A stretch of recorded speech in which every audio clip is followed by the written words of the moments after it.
T twenty বিশ্বকাপের নবম আসরের ফাইনালে উন্নীত ভারতীয় ক্রিকেট দল বৃহস্পতিবার বর্তমান চ্যাম্পিয়ন ইংল্যান্ডকে হারিয়ে তৃতীয়বারের মতো ফাইনালে উঠে যায় ভারত।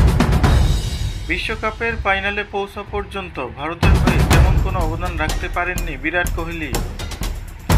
তিনি বিশ্বকাপের চলতি আসরের শুরু থেকেই অফ ফর্মে রয়েছেন। আসরের শুরু থেকেই ব্যর্থতার বৃত্তে আটকে আছেন ভারতীয় তারকা এই ওপেনার।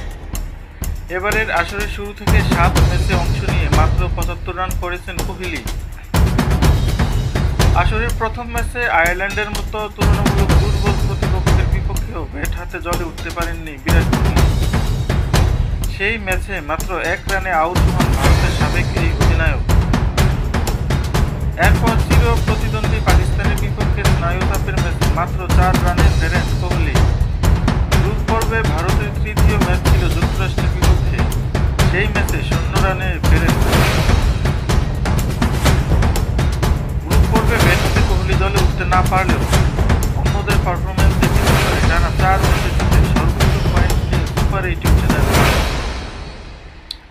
সুপার 8-এর প্রথম ম্যাচে আফগানিস্তানের মুখোমুখি হয় ভারত।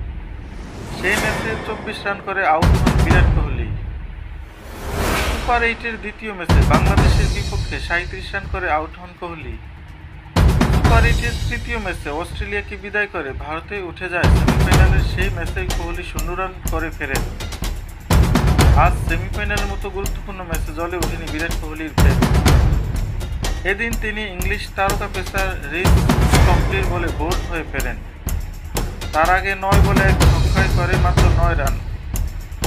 সাম্প্রতিক এমন বাজে পারফরমেন্সের কারণে টি-টোয়েন্টি থেকে তার অবসর নিয়ে অনেকেই কথা বলেছেন। তবে কোহলির অফ ফর্ম নিয়ে ততটা চিন্তিত নন ভারতীয় ক্রিকেট দলের অধিনায়ক রোহিত শর্মা। তিনি আজ ইংল্যান্ডের বিপক্ষে জয়ে ফাইনালে ওঠার পর বলেন, আমরা বিরাট কোহলির ক্লাস বুঝি। আপনি যখন 15 বছর ধরে খেলেন তখন অফ ফর্ম কখনো সমস্যা হয় না।